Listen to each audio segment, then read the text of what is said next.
I'm going to say welcome, everyone. I can't see where people are. I can't, because I'm probably not in LinkedIn, so I can't see who all is here. But welcome to today's webinar on selecting the right AI for your knowledge base. While we're waiting for everybody to join, if y'all want to drop in the chat where everybody is joining from, I'll drop mine in. I'm in Bay St. Louis, Mississippi.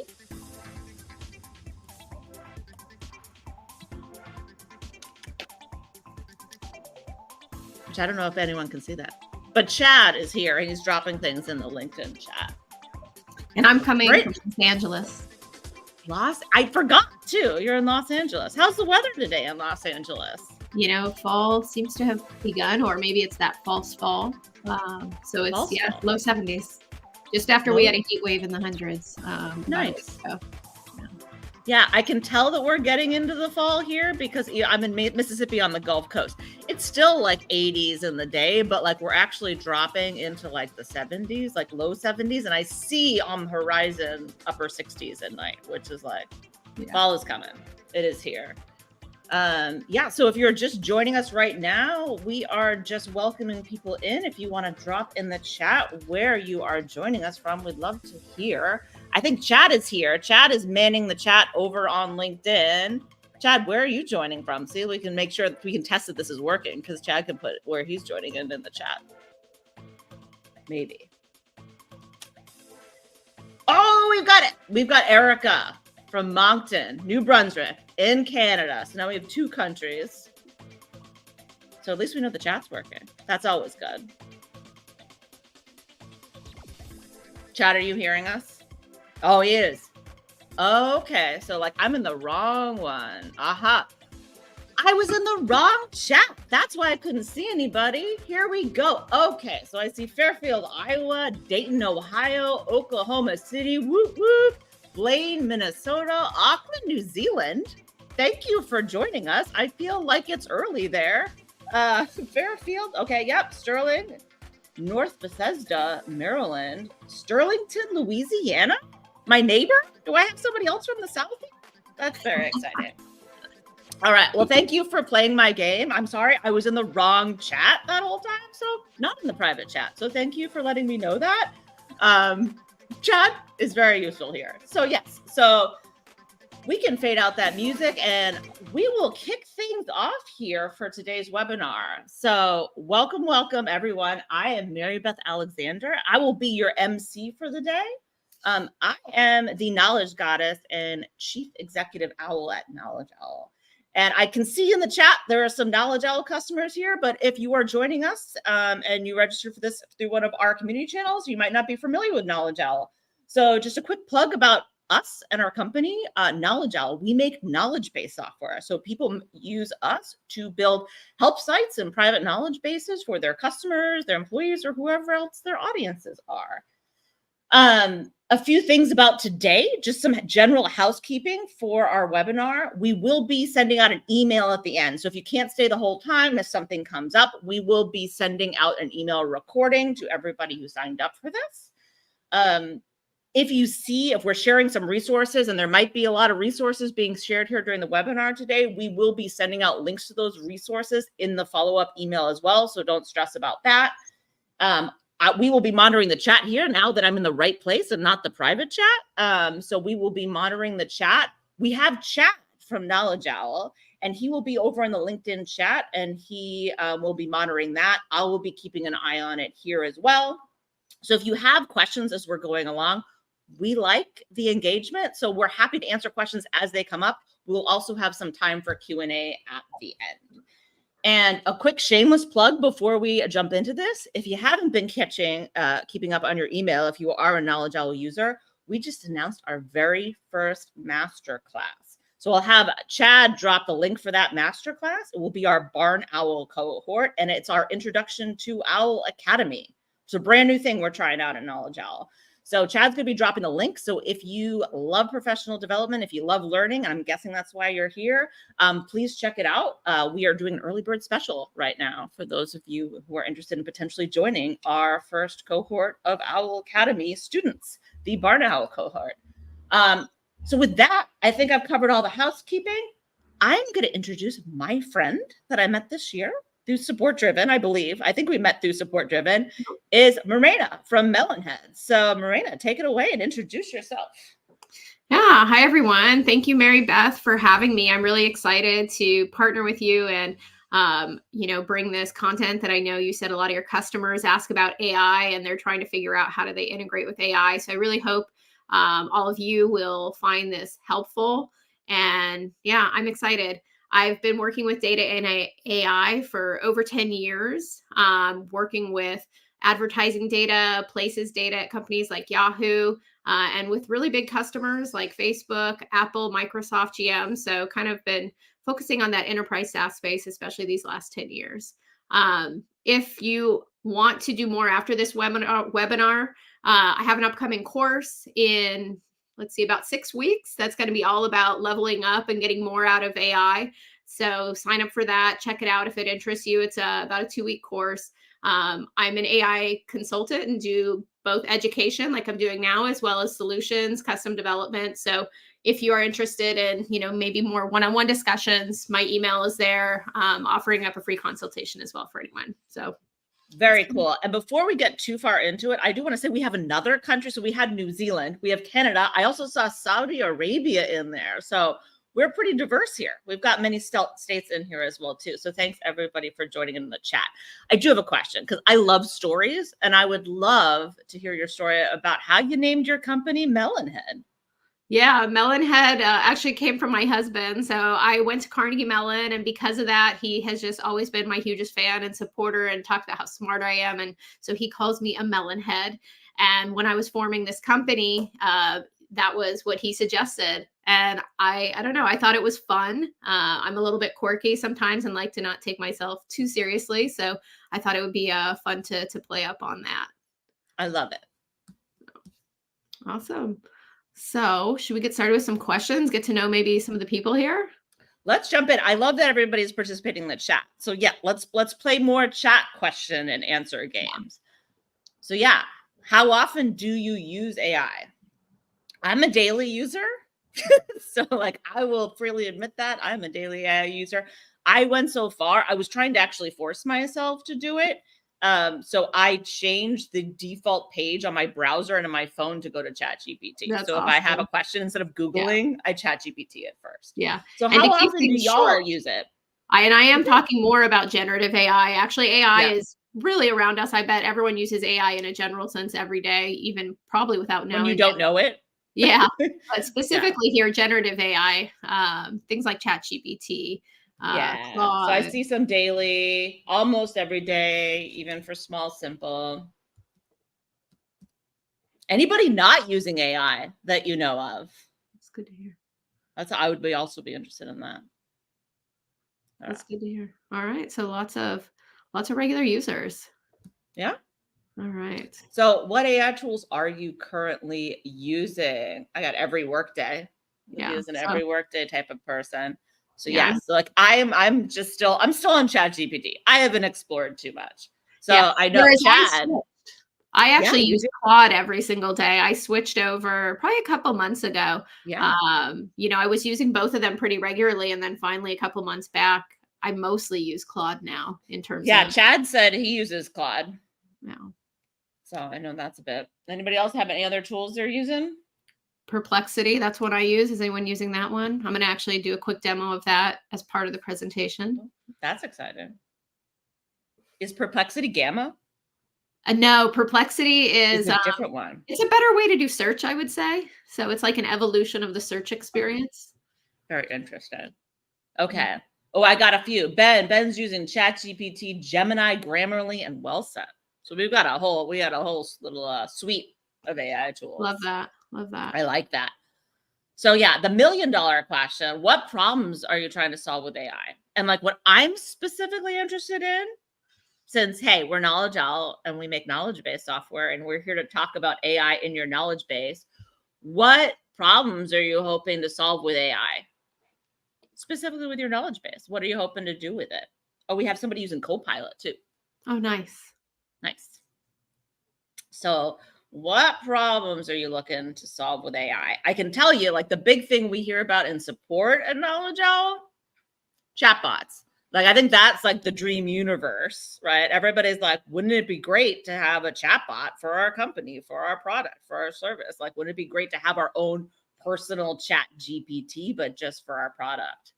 Oh, I see this. Someone looking for call analysis. That's a fun one. I know we've heard somebody else was interested in actually having AI write their knowledge base articles. I actually just went to a demo this morning. That was a really cool Fascinating. tool where, you would do like a click through, kind of like do a recording and click through, and you could generate from that a video, change languages. It could generate in different formats like text to do a how-to article based on, kind of whatever guide you're creating to do That's like a very getting cool. It started. reminds me of the tool Scribe, which I'm guessing is using some AI, right? Yeah. Like you basically like record yourself doing it, and then it creates your Yeah. step-by-step Sounds very instructions for similar. This you. one was called Hexus. It was a Hexus, that's fun. So I have, another thing we hear is AI search. Somebody just mentioned it in the chat. That's something we hear from our customers. NLP search, summarizing large articles. That's a big one. Improving customer experience. Yeah. I like spreadsheet formulas. I use that for spreadsheet formulas too. Summarizing complex information. Formulas so after many downloading reports. There are. Yeah. And I think like the big ones, like I'm looking through the ones here, like the things that are coming up a lot here that we can maybe like use to sort of frame our conversation today that seem knowledge-based specific. There's a few. There's the AI search aspect of it. So like AI, NLP search, like helping people find the information. And then there is the whole idea of like summarizing the information, summarizing large articles, summarizing complex information. I think those two are probably pretty very relevant, strongly related to like your actual management and maintenance of your knowledge base and the experience of using the knowledge base, both as like an author, like in creating the content, but also from the end user of like actually searching for and finding the information you need. Yeah. Very Improving cool. content too.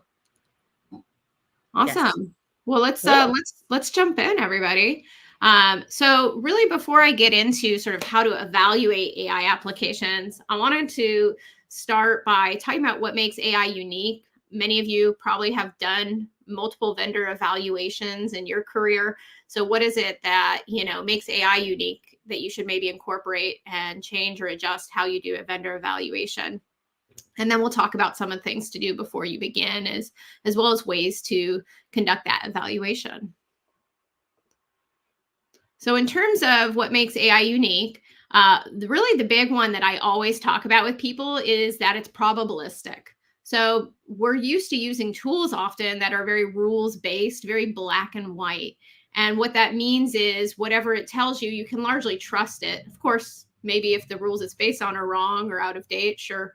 There are also things that you maybe don't want to take it 100%. But with generative AI, large language models, they're fundamentally based on statistics and probability.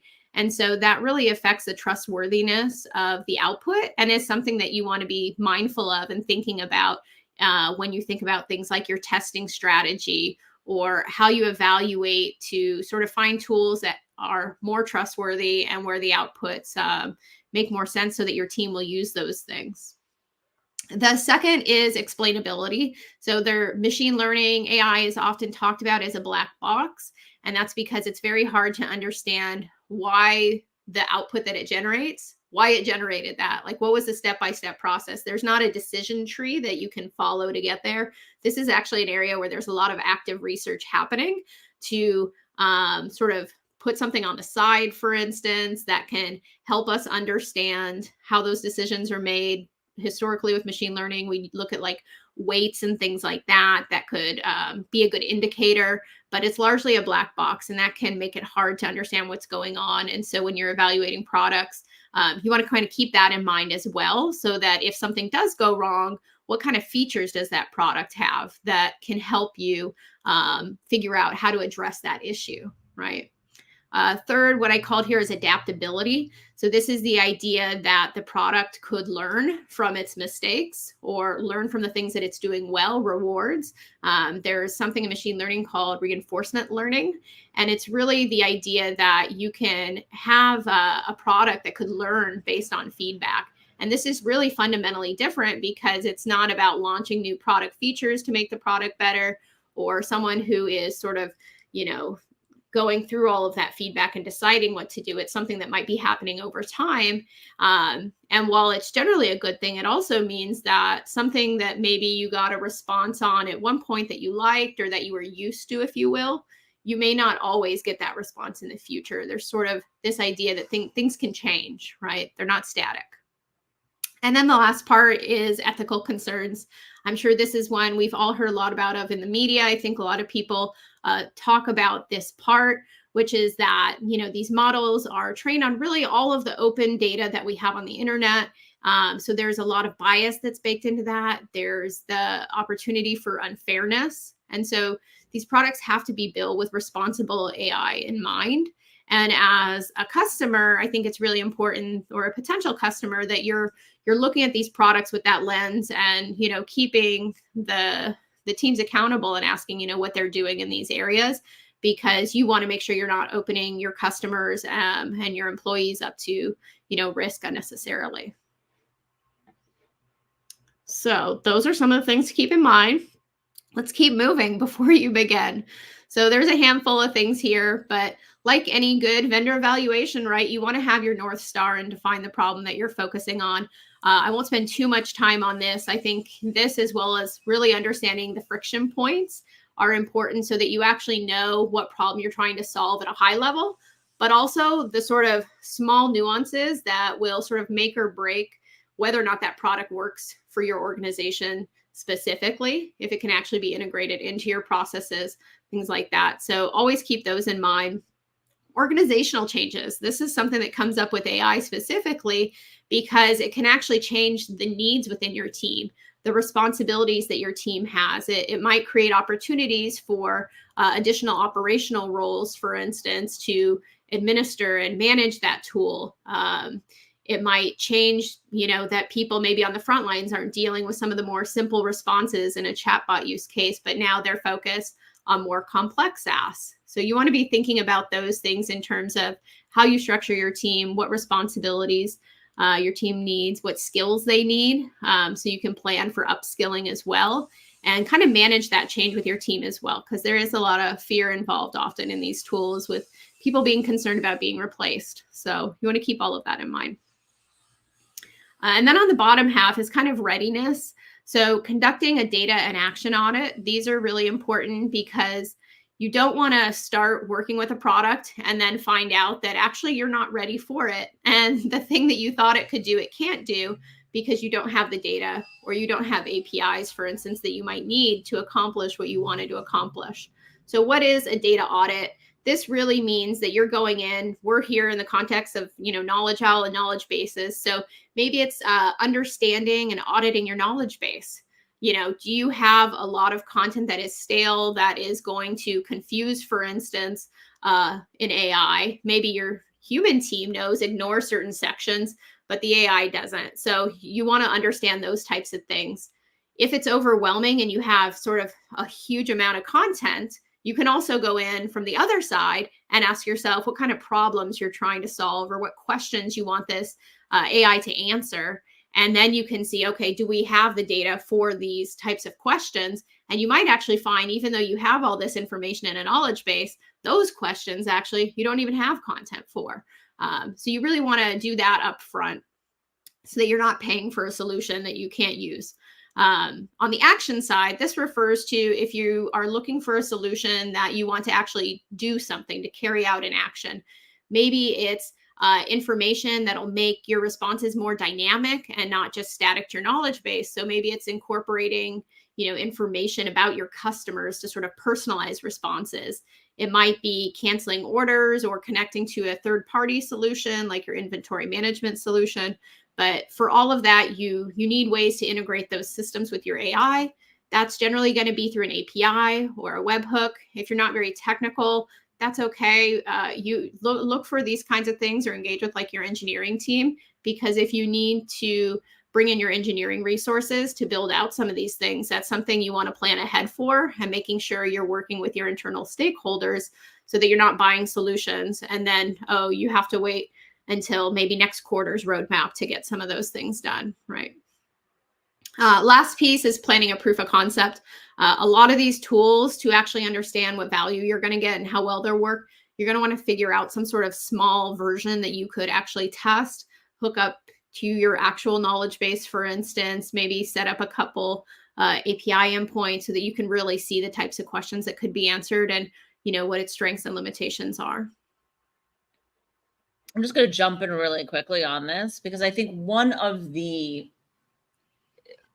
difficulties here, right, is that like AI is such an encompassing term, like we talked about, right? Like it can mean so many different things. And when people come to us and say like, like, hey, what are your plans for AI with Knowledge Owl? Like it could be everything. Like it could be embedded seriously in every part of the application and every part of the experience, from both like using our software and creating content and articles and setting up your knowledge base to the experience of people actually like searching for and finding information and consuming the information in your knowledge base. So it's so big. And I think a lot of times people are being given the directive is like, find out what their AI plans are, or like make sure that it has AI.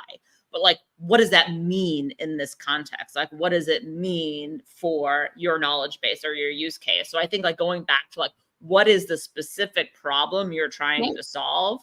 Which is like wild right now, because sometimes I think the problem people are trying to solve is not being left behind, because we know AI is going to change. But that's not what you want to focus on, right? That's almost fear talking, right? And you want to move away from a fear mindset, and instead, as a good business person, right, look at what's going to move the needle for your customers, for your organization. And if that is, maybe it's more growth around increasing the products, like cross products and upsells, then maybe you're looking at AI solutions that can better sort of match up customers and find opportunities. If it's, something around reducing the number of conversations to resolve an issue, that's going to be a very different solution from, we have a team that's right now answering a lot of really easy questions. That those are just different problems to solve. So figuring out what that problem is that's going to really drive growth for your business, and whatever the KPIs are that are most important for you, use that as your North Star. And I think sometimes the opposite thing of, besides like, if you might not have a problem, you might just see an opportunity. So like you can replace like problem with opportunity in this and say like, what's the opportunity here for AI? 100%. How could we improve our customer experience? How do we improve the knowledge base experience, the authoring experience, the search experience with AI, versus we have a problem to solve? And I think we're in this weird space where it's not necessarily a problem, it is an opportunity, and like figuring out how we leverage that is going to be important. All right. Lastly, if you've done vendor evaluations, I'm sure many of you may have done like an RFP, for instance, where you send out questions. Those are always more painful and less fun. Maybe you're doing online research, but I want to kind of talk through some of the ways AI might change the way you evaluate. So the first one is online research. We've all been using Google for, decades, and it's great. It's also not great at some things, right? There's a lot of information. So one of the things that I wanted to share with people that you can do is you can use AI to help you choose the right AI software. So I mentioned earlier, Perplexity is one that I use, but these are great because they'll actually do searches and then summarize that discussion. So I will show you a demo of what that looks like. And one thing to keep in mind as this is playing is that these solutions have been found sometimes to hallucinate, as AI does.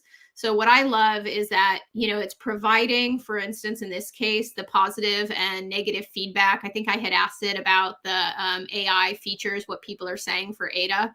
And it's nice because it provides these citations, which then you can click on. Like, I think right now I might click on this, and this one was on Reddit. And so I was able to go through and read that actual subreddit, for instance, and see exactly what people were saying. But the summary sort of helps me get the forest a little bit and kind of understand at a high level what people are saying. But again, I think take it with a grain of salt. It's great for sort of directionally kind of understanding what people are saying.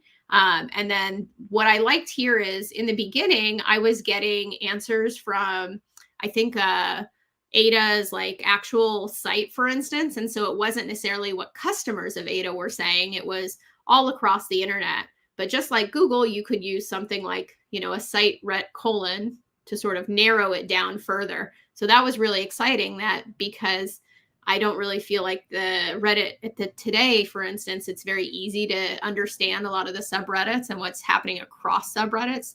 So this was a great way to sort of see across that. So anyway. Can you explain a little bit about Perplexity? Is it a free tool? Like many AI tools, it has a free tier and it has a paid tier.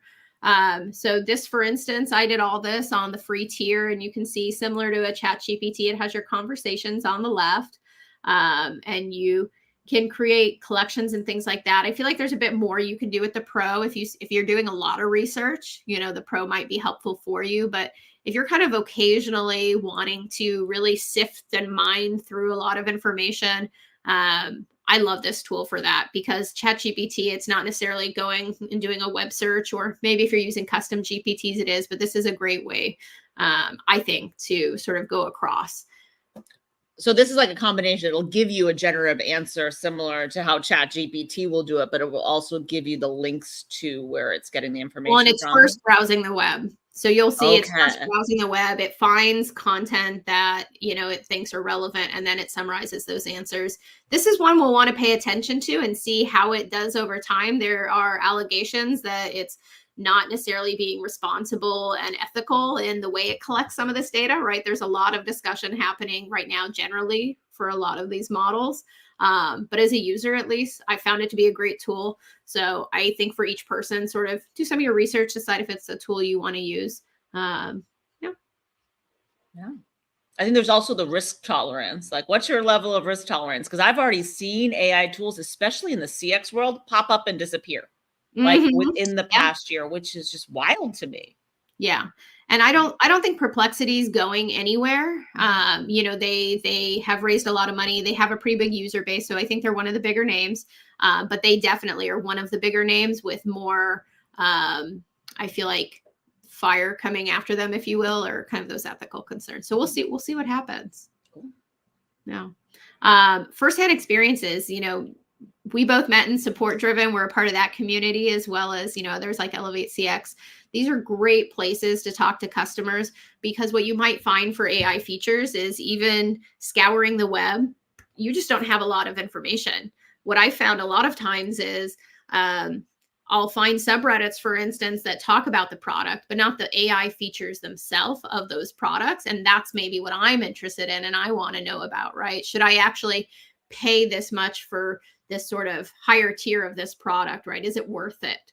I think online professional communities, tapping into your network, that is, for me, the best way I found to get really firsthand experiences about, have you tried this product? What are its strengths? What are its weaknesses, right? And helping really understand if that ROI is there.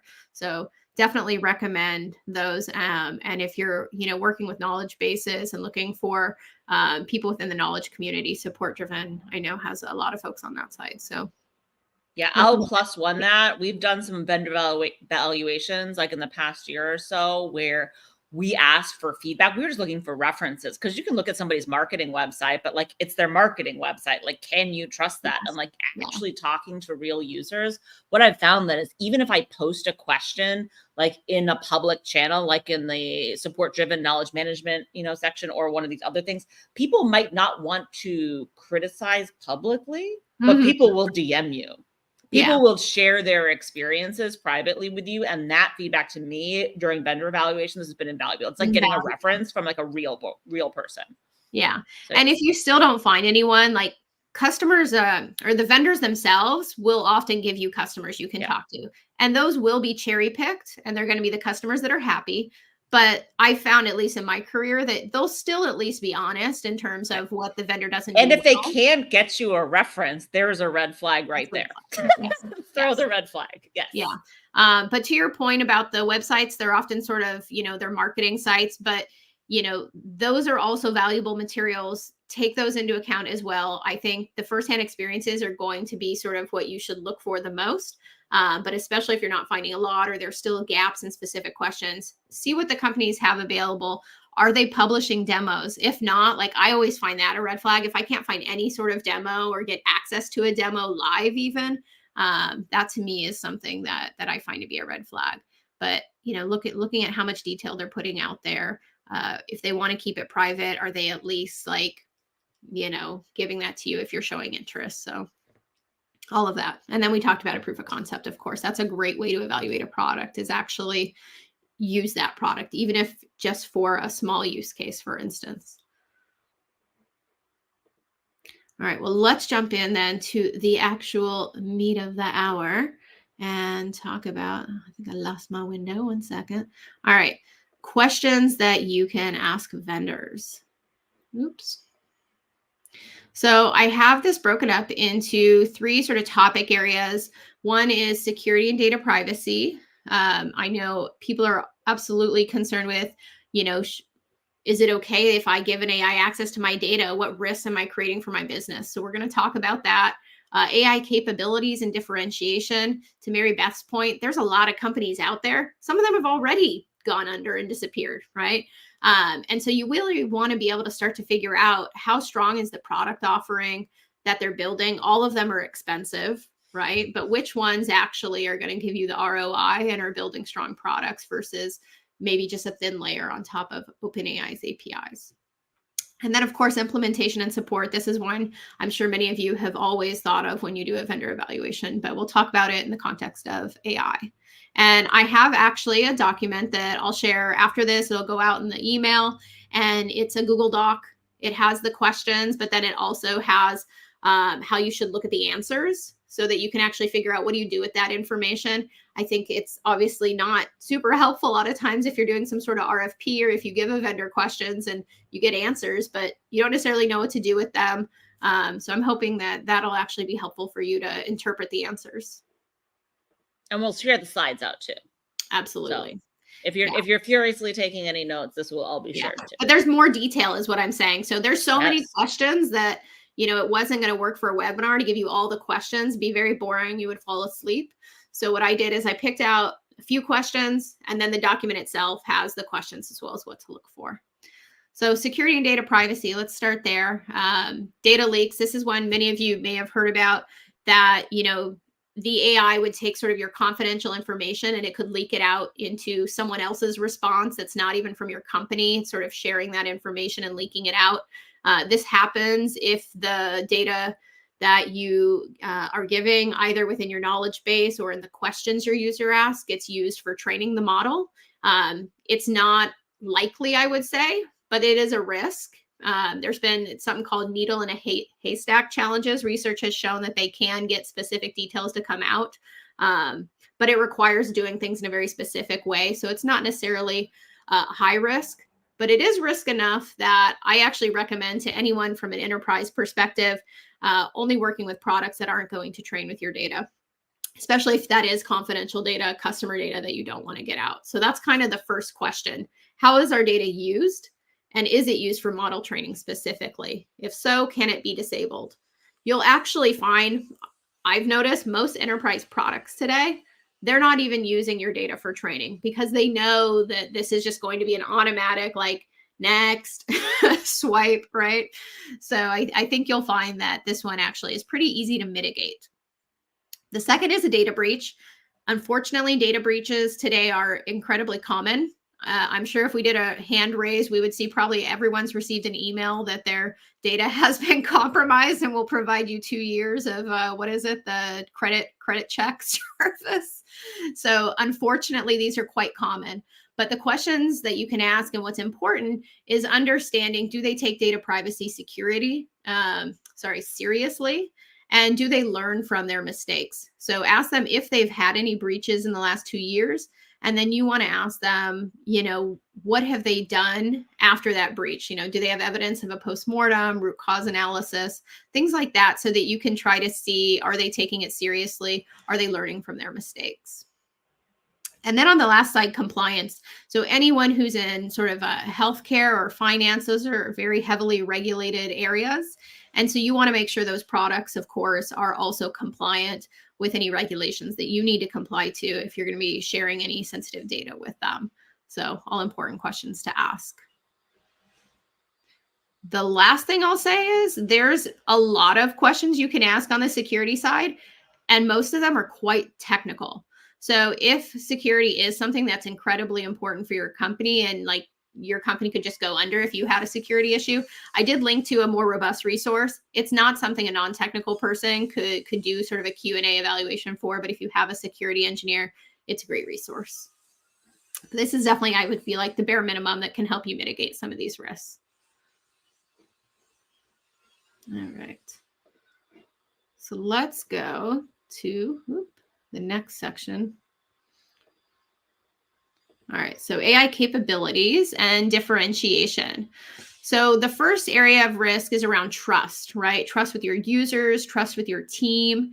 We talked earlier about hallucinations. If the product is giving unreliable answers, at worst, that could create legal risks for you, right? Or at best, a tool that's ignored. Many of us may have heard about the incident with Air Canada, where an AI agent gave an incorrect policy, and the Canadian courts actually upheld that Air Canada had to adhere to that policy that they shared with their customer. And so I think that gave everyone a lot of pause who is focusing on sort of these outward customer experience sides of support, that, well, we want to make sure we find products that aren't going to do that, right? That's huge risk for a company.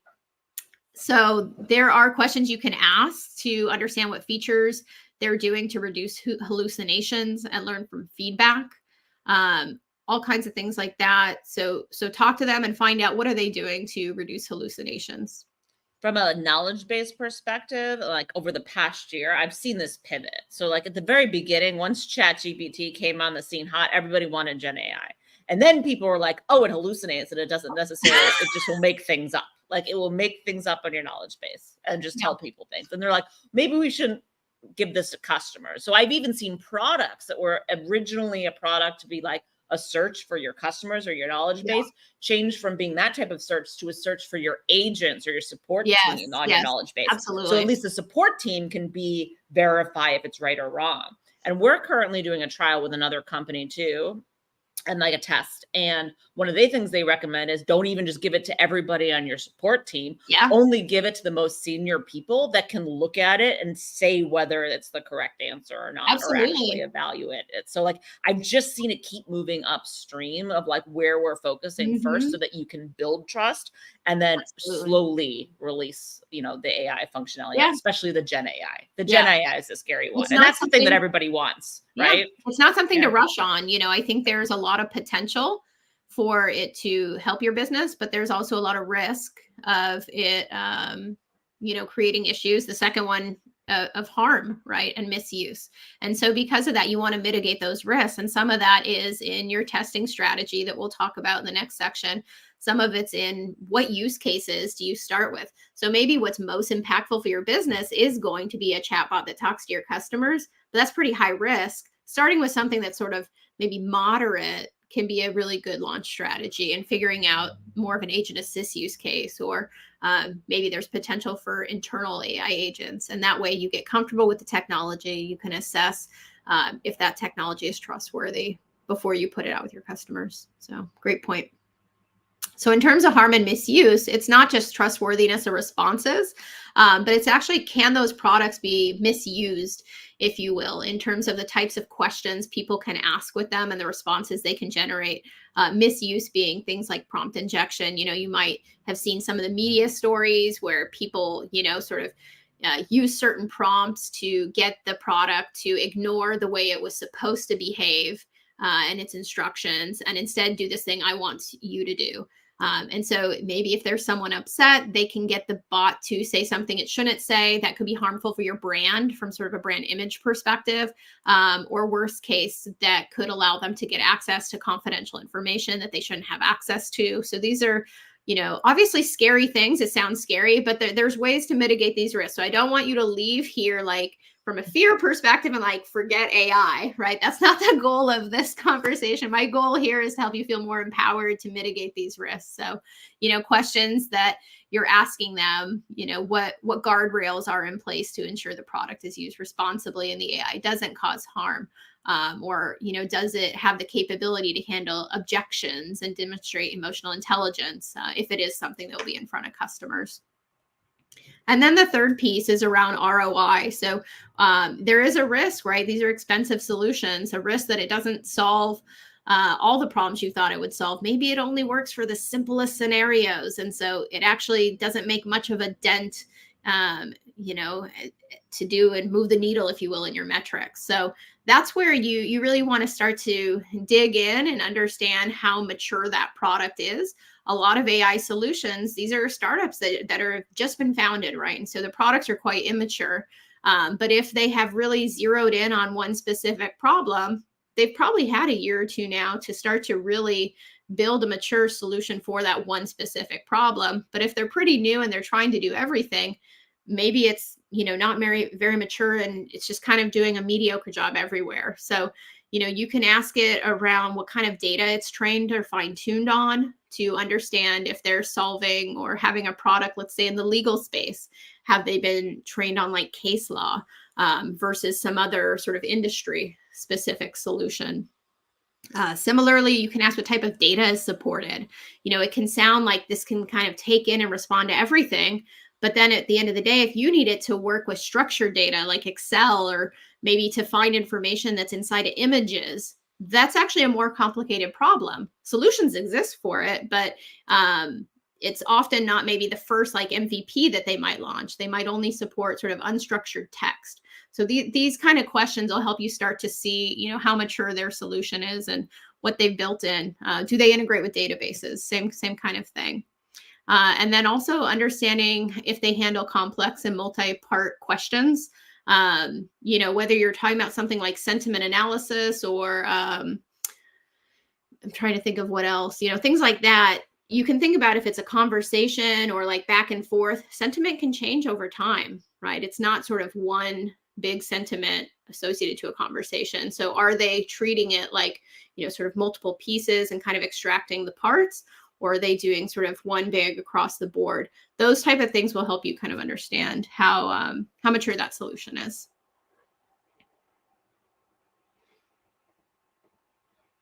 All right. And lastly, on the implementation and support side. So at the beginning, I talked to you about auditing your data and auditing APIs and different actions that you want the AI to be able to take.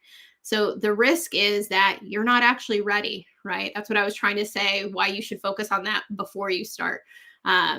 You can mitigate that risk by spending time thinking about those things beforehand and scheduling that work with any teams that you might need to coordinate with.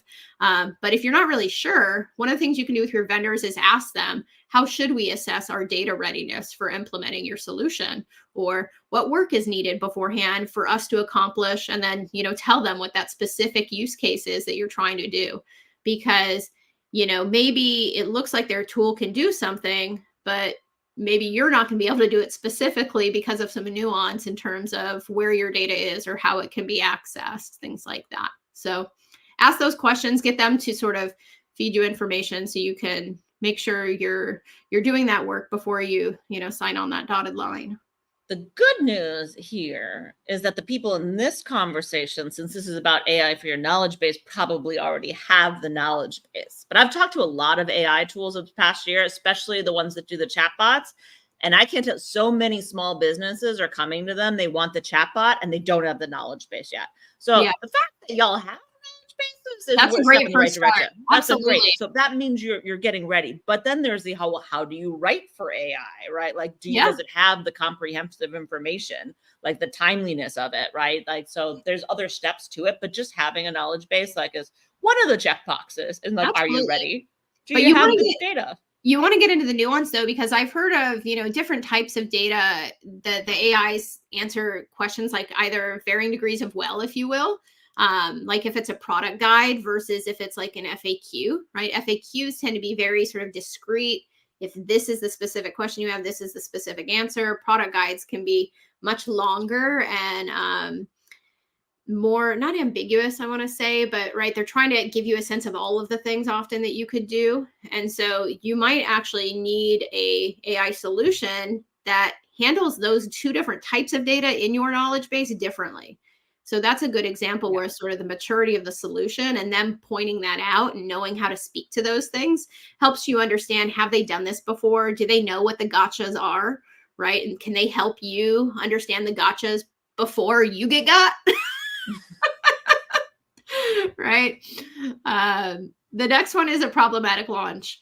So kind of, good segue actually. So testing is a really critical step, and it's more complicated with generative AI. So, you want to ask them what they recommend as a testing strategy, what do they provide in terms of testing, and also launch capabilities. Because if you can, for instance, launch it to say 1 or 5% of your users first, or to your point, Mary Beth, about testing with a subset of agents, can you maybe integrate that solution, let's say with your ticketing system, but only, a subset of users get access to it that you have deemed as your like alpha testers, right? You want to ask questions that help you understand what are the nuts and bolts when we're actually ready to test this and launch this, that it's not just a flip of a switch that everyone is going to, get access to before we've really vetted it. And then lastly, on the adoption side, so you've put it out in the world, worst case scenario, it just doesn't get used. Now you're paying for a really expensive Ferrari that no one knows how to drive, right? That doesn't look good for you as someone who brought in this software. You want the software that actually is going to move the needle for your business, right? So there's a risk of this happening if, there's sort of mismatch requirements. Maybe the performance isn't as good as you thought it would be. So there's questions you can ask to understand, what other customers they've seen in terms of like, maybe it's deflection rates is your metric, what are the other customers seeing, so that you can kind of manage expectations.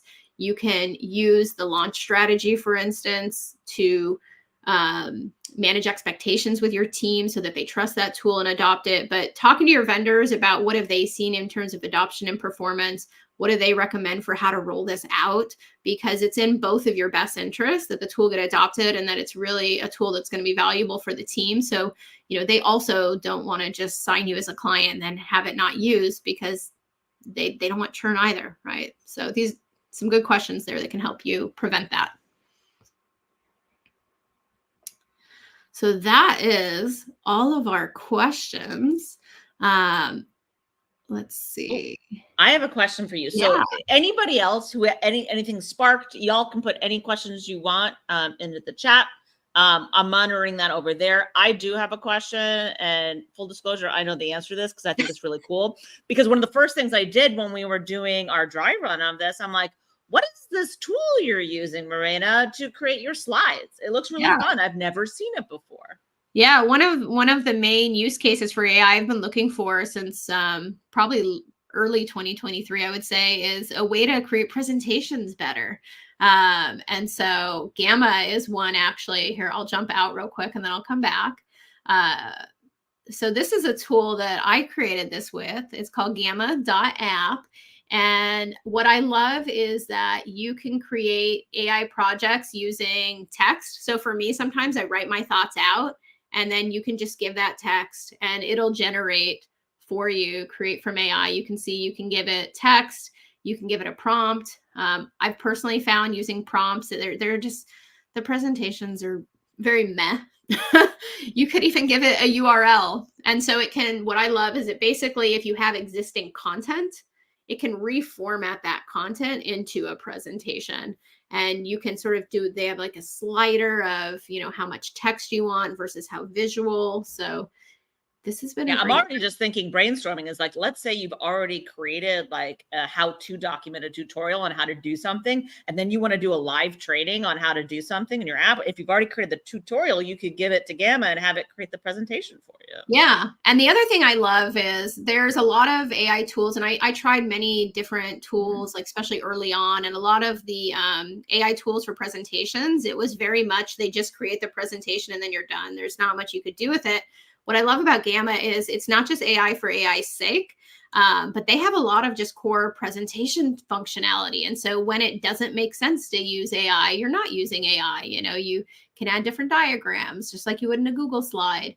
But you can easily change layouts. Like a lot of these features are not AI features, but they use AI in the areas where it can actually make your life easier, and they productize it. And what I mean by that is you don't have to write a prompt to tell it to translate, for instance, or to simplify your language, but they've sort of got these components that they've created for you. And then real quick, the other thing I'll show you before we kind of jump back is I love the way they do images. So they can remove backgrounds, but you can also change the image. And it's not just AI images, although sure, that it's a great way to do that. But again, it's not just AI for AI's sake. You can upload images, you can search the web or use Unsplash. So there's plenty of non-AI options or icons. But if you're using AI, what's cool is they create prompts for you based on the theme of your presentation. So you get a more consistent look and feel in your images. This has been a game changer for me because I'm terrible at writing prompts for images specifically. I'm great with ChatGPT, Claude with text. Images, I struggle. So this has helped me a lot. The other thing they do is they actually tell you what each of the different image models excel at. So which ones are fast, which ones are good with people or with text. So highly recommend Gamma. Check them out. I'll get off my little soapbox now. I love it. No, and my other favorite fun fact about Gamma is they have a special ambassador program, and Marina is one of these ambassadors who they call. Yeah, they have a great like voice of the customer type program. If you're a Gambassador, which is really ambassadors. That's really amazing. A Slack community, and they'll like the designer, the UI designer will share like prototypes he's building to get user feedback. Does this make sense? So that to me, it's like that ideal situation where before you develop something, you're actually getting customer feedback. So I love it. Yeah. So I think what I'm looking for those of you who are knowledge all customers or knowledge base enthusiasts, is I'm looking for the equivalent of a Gamma that can like plug into your knowledge base. I haven't found it yet. But like Gamma is really exciting. So if we can find someone that can do the same thing for like a knowledge-based search, right? Or like a knowledge-based experience, or like we can figure out how to do it internally at Knowledge All, we will eventually. I think we were hoping that we'd find a tool that we could integrate with or embed into our product, but that's sort of one of the things we've been thinking of. That's cool. So and they do websites too. So you can, I love it for creating quick landing pages. Oh yes. This one, Gamma? Gamma, yeah, they also do websites. If you're on the pro like the paid tier, you can set it up with a custom domain. So if you go to melonhead.co, my website, that's powered by Gamma. That's super. I love the meta-ness of this conversation. We're talking about AI tools and we're using AI tools to do this. I did have a good question from Ben. He asked if we could ask thoughts on a specific product. Like, I'm game. Let's talk about a product. Is it the product Zoom In? Is that what you want to talk about? We'll see. Does that ring a bell to you? Sorry, which product? Is it called Zoomin? Zoomin? I don't think I know Zoomin. There are hundreds, if not thousands, of AI products. So yeah, I've tried to focus a bit on like the customer experience side and really kind of narrow that as my focus. So I feel like a decent understanding of some of the tools in that space, but again, not even all in sort of that customer experience and support space. Yeah. Well, either way, so Ben, I'll follow up with you afterwards, and we'll get the thing. Because I think, so like Marina, she can probably do some quick research and give you her take on it. Sure. Which I would trust her quick evaluation, since she does this all the time. Feel free to book a consult. I've got the link there. Yeah. Any other questions? Feel free to drop them in the chat. But with that, you want to go into your takeaways and resources, Marina? Yeah. So the link here has that Google Doc that I told you guys about that you can copy and paste. And if you found this helpful and want to continue to learn, as I mentioned, I have this course coming up in the fall, or you can, book time with me one-on-one for a consultation. But in terms of key takeaways, I hope you found this helpful. Keep in mind that AI products are different. They're not rules-based, but they're based on probabilities and statistics. So have a robust testing strategy in place that allows you to go through all kinds of different scenarios and really gauge the trustworthiness of a product so that your team will use it and it'll be valuable for your organization.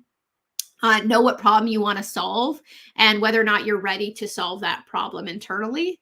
And for many use cases, keep in mind, although there's a lot of risk involved with these AI products, the risk can be mitigated. They're not going to be eliminated completely, just like driving on the road is never 100% safe, right? Something can always go wrong.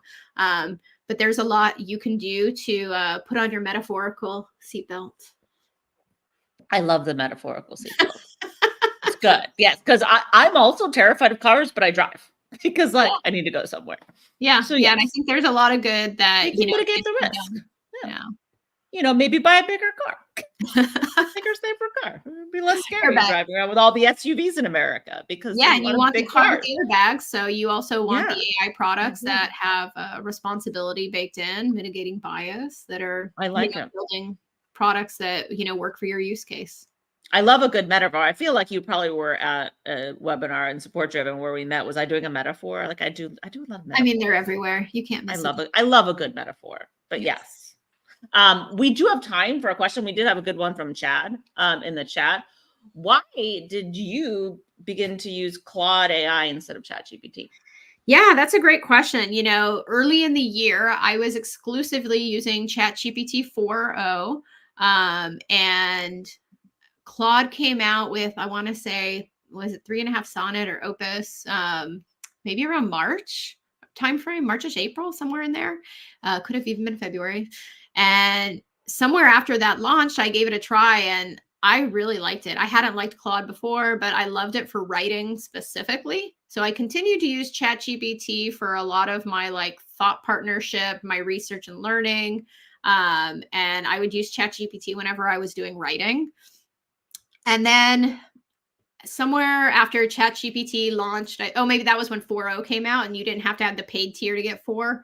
That's when I was like, you know what? I don't use enough of ChatGPT's paid features. I'm going to stop paying for that one.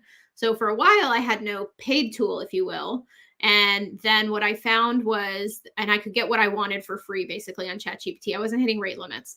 But I did notice I slowly started to use Claude more once I wasn't paying for ChatGPT, and I did hit rate limits. So once I was hitting rate limits, I said, all right, you know what? I seem to be liking this tool more. I'm going to pay for it. And once I paid for it, I realized it has features in it that are unique to paid users that are super valuable. So there's something called projects. If you're on my LinkedIn, you may have seen me talk about Claude projects. I love Claude projects. It's basically a way to create kind of like a mini RAG pipeline so that you don't have to reuse and repeat information in your prompts. You can really just save like your brand voice.